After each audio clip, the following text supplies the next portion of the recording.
En el año 2003, lamentablemente, sucedió una tragedia en uno de los locales de la farmacia Fibecas ubicada en La Alborada, en la ciudad de Guayaquil, donde hubo algunos muertos y también algunos muertos que se dice fueron asesinados por la espalda y algunos desaparecidos. El caso Fibeca, conocido por varios nombres, pero vamos a tratar sobre el tema del caso González y otros. Se hace noticia ahora, no porque se ha olvidado, sino porque luego de 13 años aparece en otro país uno de los desaparecidos. Y para conversar sobre el tema hemos invitado a Fidel Jaramillo, director de los Derechos Humanos de la Fiscalía. Fidel, muchas gracias por haber aceptado la invitación. Bueno, luego de 13 años que aparece alguien que está involucrado con el caso y que supuestamente es uno de los desaparecidos, ¿patea el tablero de la investigación? No necesariamente se tiene que decir que patea el tablero de la investigación, la puede inclusive confirmar. En efecto, como informó el fiscal general hace un par de días, la Fiscalía estuvo haciendo un trabajo durísimo de investigación durante muchos meses, más de un año, solicitando información a varias instituciones del Estado sobre las 4 personas que se denuncian como desaparecidas en el caso González y otros. Para ubicar y contextualizar, estas 4 personas, y una de ellas en las que aparece en otro país, es una supuestamente de las víctimas. En ese sentido, ¿cómo logran contactar a esta víctima luego de 13 años? Lo que comentaba ahora, pidiendo información a diferentes instituciones públicas, por ejemplo, al Ministerio de Relaciones Exteriores sobre expedición de pasaportes, pidiendo información al Consejo Nacional Electoral sobre empadronamiento, sobre de repente sufragios en el exterior, con algunas otras instituciones también, siguiendo un protocolo que la Fiscalía misma implementó hace alrededor de 2 años para la búsqueda de personas desaparecidas. Un protocolo con estándares internacionales que ha ayudado no solo en este caso, sino también en el caso de personas con desaparición involuntaria que también se han logrado encontrar. Es decir, para la Fiscalía, dentro de este proceso de indagación y de investigación, ¿podría existir el evento de que el resto de los desaparecidos, es decir, 3 personas adicionales, estén todavía con vida? Sería maravilloso, pero la verdad es que aprendiendo de la historia, digamos, en estos casos, lo que ha sucedido en este caso es una suerte. Tenemos algún otro caso en el que también un desaparecido volvió a aparecer, el caso de lesa humanidad de Luis Vaca. 3 años desaparecido en un cuartel militar y volvió a aparecer. Eso no quita que se haya configurado la desaparición forzada. Hay 4 elementos que configuran la desaparición forzada y en ambos casos se cumplen con ambos elementos. Ahora, en el caso que nos compete, en el caso de la Fibeca, es decir, son 13 años, es bastante. Esta persona tenía contacto con su familia estaba enterado de que estaba con vida. ¿Y cómo establecer una desaparición forzada si ustedes lo contactan y el señor, claro, regresa bajo el tema este de testigo protegido? Pero 13 años es bastante. ¿Tenía contacto con sus familiares? Parcialmente, se podría decir.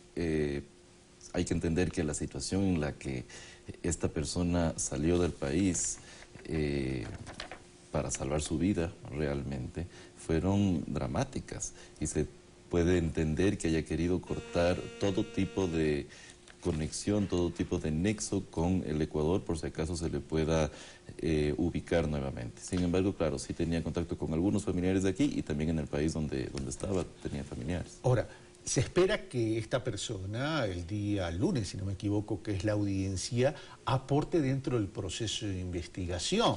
Es decir, esto reabre el caso porque ya hubo sentencias, incluso, es decir, en el sentido de ratificar el tema de que fue un crimen,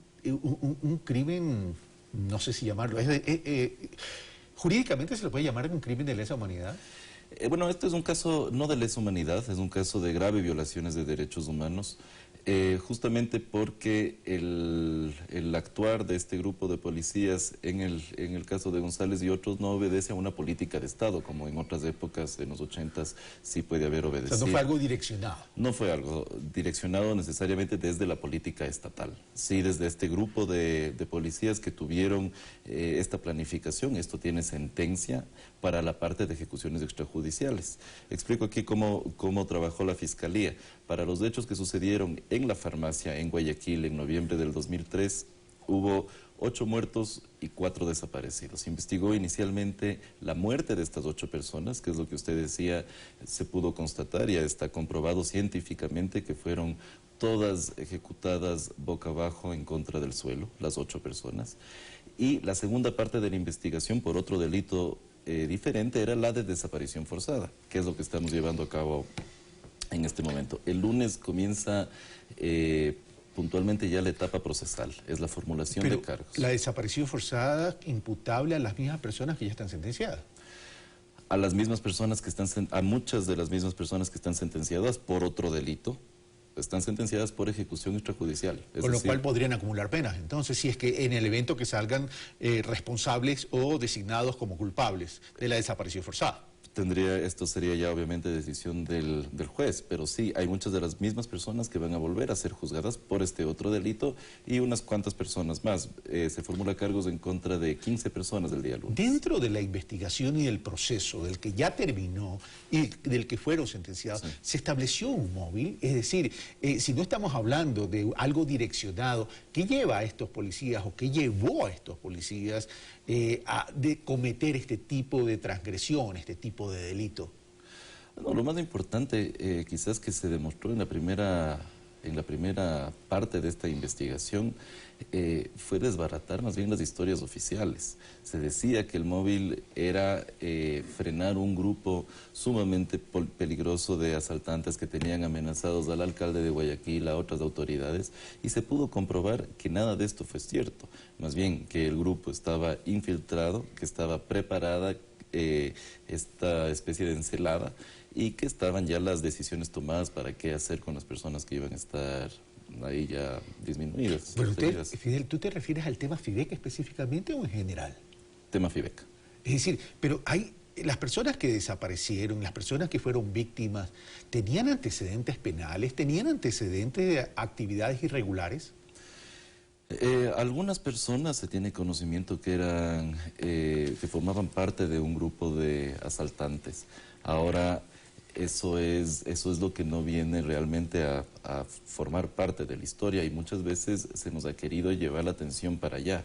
Una persona que está asaltando una farmacia, un banco, un local cualquiera y que es disminuida, tiene que ser llevada ante la autoridad competente, como es en todo Estado de Derecho. Pero entonces había una decisión de hacer una limpia, como se llama crudamente en los corrillos, en este tipo de corrillos. El tema es, esa limpia ¿se origina de la voluntad y de la organización de unos cuantos uniformados o existe realmente una red que organiza, planifica y ejecuta?